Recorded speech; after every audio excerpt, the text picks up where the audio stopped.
So this is a door stud. It's a installation device, hands-free. Inch and 3/8 or inch and 3/4. If you want to replace a temp door or simply do an interior door replacement. Yeah. That makes up the difference. Yeah, that makes up the difference. Got a toggle clamp on the bottom I see that locks it in. for securing it. Yeah. Nice mar-free surface. Brakes on the wheels. 12 gauge steel.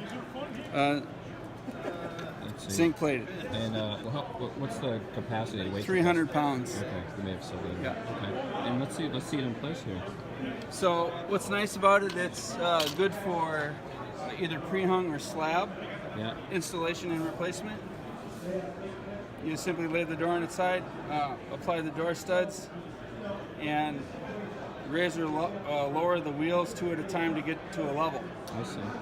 Right. And you said that you were telling me about how guys usually buy a pair or two pair of these and work Yeah, it's in great. teams. Two pair is great for a French door application, Yeah. but if you're just doing single pre-hungs,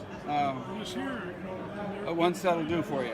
Okay. And so you put these on, whether you're doing a shim installation or a quick door hanger clip installation, Yeah. works for both. I see. Right.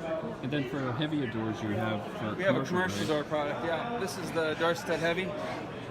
This is a 600-pound capacity, and you can adjust for inch and 3/8 and inch and 3/4 as well. We also have a model bigger than this that goes out to 2.5 or 3 inches. Wow. Great. All right, James. Thanks for your time, and good luck with your adventure here. Thank you. Good.